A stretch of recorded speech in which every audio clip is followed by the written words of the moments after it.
राजराज प्रथम के बाद उसके पुत्र राजेंद्र का कार्यकाल आता है। हाँ, राजेंद्र, राजाओं का इंद्र, इसका मतलब हुआ है ना। राजेंद्र का काल आता है 1014 से 1044 ईस्वी तक। 1014 से 1044 ईस्वी तक इसका कार्यकाल रहा।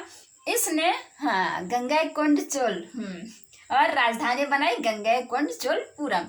गंगैकोंड चोल के नाम से भी इसे जाना जाता है, गंगैकोंड चोल और उत्तम चोल के नाम से।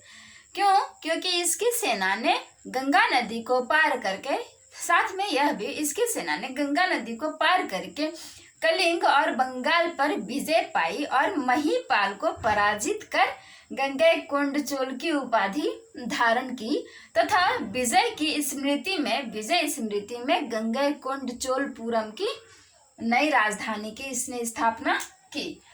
तो ये नाम लिख लीजिए आप लोग, राजेंद्र, इसने उपाधि धारण की गंगैकोंड चोल। चोल तो था ही। महिपाल कौन था? महिपाल न्यायपाल धर्मपाल, पाल वंश का शासक महिपाल को इसने पराजित किया। एक अभियान में 1017 में इसने एक अभियान चलाया था। 1017 में इसने एक अभियान चलाया था। उसमें लंका के राजा महेंद्र को,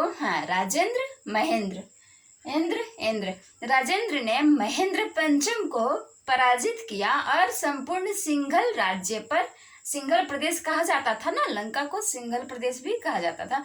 संपूर्ण सिंघल राज्य पर अपना अधिकार कर लिया।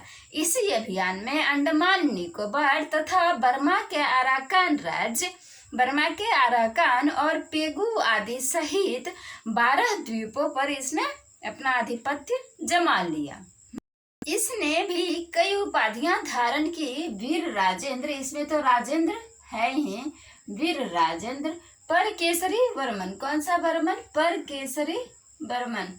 खुद से खाना नहीं बनाएंगे, पर केसरी वर्मन। कटारकोंड, कटार के जगह कटार, कटारकोंड इसने, और कटारकोंड, ठीक है, कटारकोंड। और मुंडीगोंड चोल मुंडीगोंड चोल और पंडित चोल। मुंडीगोंड चोल और पंडित चोल विद्या प्रेमी होने के कारण पंडित चोल आदि उपाधियां, इसने इतनी सारी उपाधियां धारण की। हाँ, कुछ आप लोग याद कर लेना। ये गंगैकोंड चोल सबसे मेन है। गंगैकोंड चोल, उसके बाद वीर राजेंद्र, परकेसरी, ये सब तो कॉमन है। हाँ, इसे दक्षिण का नेपोलियन भी कहा जाता था। इसे दक्षिण का नेपोलियन भी कहा गया है। किसे? राजेंद्र, दक्षिण का नेपोलियन कहा गया है, ठीक है। और इसने 2 बार दूतमंडल चीन भेजा। राजेंद्र प्रथम, अभी सब प्रथम ही हैं, द्वितीय नहीं हुए हैं, सब फर्स्ट डिवीजन है। परांतक प्रथम, राजराज प्रथम, राजेंद्र प्रथम, अब आए राजाधिराज प्रथम।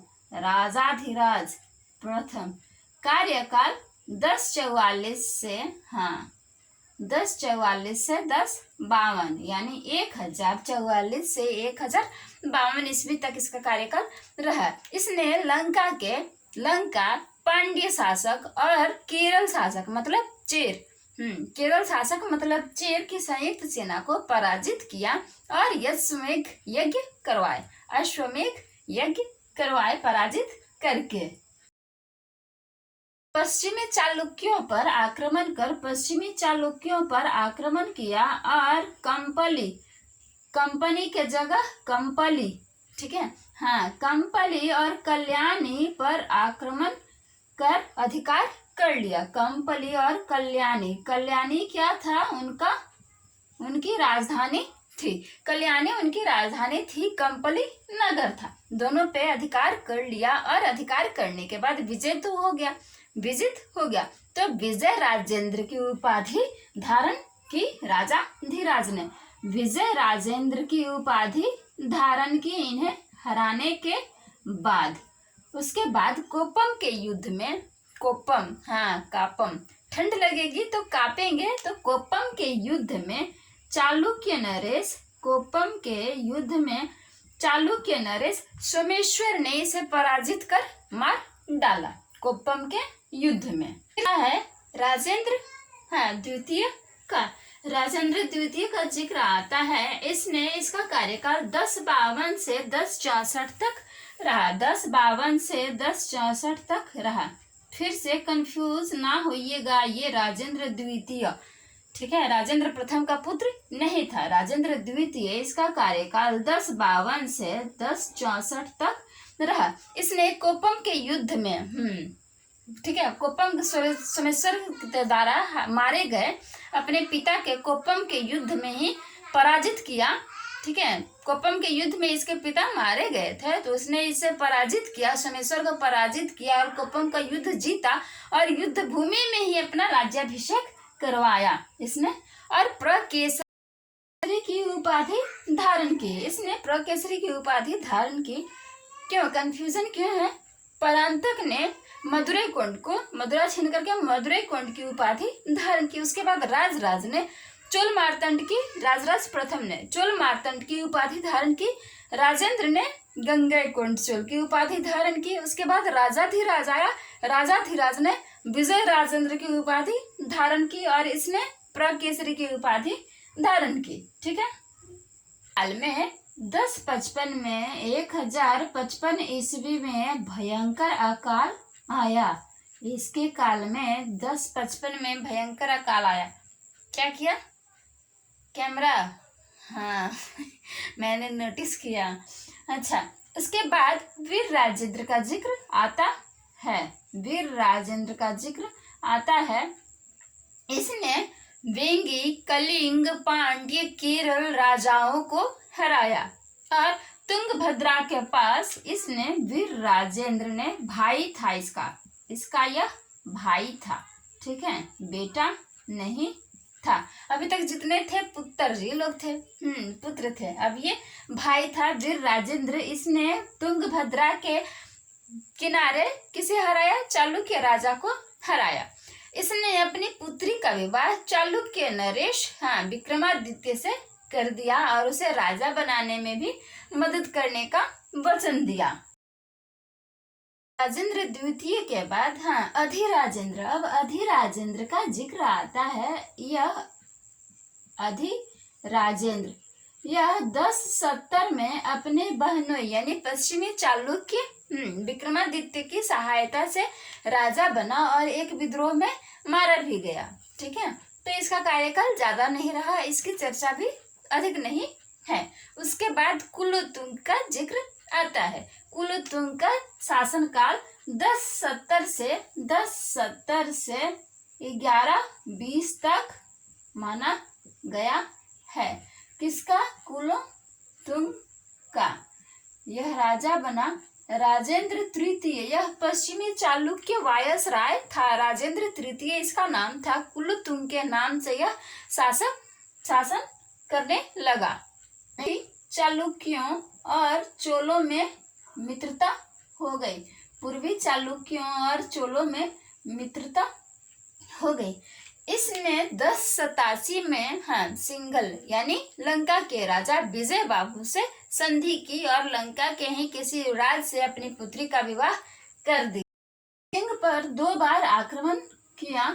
1096 में यानी 1096 में इसने दक्षिणी कलिंग के विद्रोह को दबाया। दक्षिणी कलिंग के विद्रोह को दबाया। गढ़वाल वंश के साथ, कन्नौज के गढ़वाल वंश के साथ मैत्रीपूर्ण संबंध स्थापित किए। उत्तर में मैत्रीपूर्ण संबंध स्थापित करने वाला दक्षिण का यह, उत्तर और दक्षिण का यह पहला राजा था। कौन? कुलोत्तुंग। इसने व्यापारिक वस्तुओं से कर हटा लिए, इसलिए इसे सूंघते रहो वीर्त की उपाधि दी गई, यानी करों को हटाने वाला शुंगत वीर्त की उपाधि दी गई। तो याद रखो, सूंघते रहो से। 1096 में इसने भी भूमि सर्वेक्षण करवाए। इसने भी का मतलब अच्छा नहीं जिक्र हुआ है। राजराज प्रथम ने भूमि सर्वेक्षण करवाया था। राजराज प्रथम ने भूमि सर्वेक्षण करवाया था। उसके बाद कुलोतुंग प्रथम ने भूमि सर्वेक्षण करवाया दूसरी बार। ठीक है, इसके बाद जिक्र आता है द्वितीय का। कुलोतुंग द्वितीय का जिक्र आता है, जिसने चिदम्बरम मंदिर को दान दिए। चिदम्बरम मंदिर को दान दिए। 1133 से 1150 तक शासनकाल माना जाता है। कुलोतुंग द्वितीय केवल लगा दीजिए। ठीक है, चिदम्बरम मंदिर को दान दिए और इसके काल में नियमित प्रशासनिक दौरे की प्रथा चली। इसके काल में नियमित प्रशासनिक दौरे की प्रथा चली और यह धार्मिक स्वरूप में असहिष्णु था, मतलब नहीं मानता था। इसने गोविंदराज की मूर्ति को समुद्र में फेंकने की आज्ञा दी और इसने त्याग समुद्र त्याग, समुद्र में फेंक दो, त्याग समुद्र की उपाधि धारण की। इसके काल में ओटाकुट्टन सेक्युलर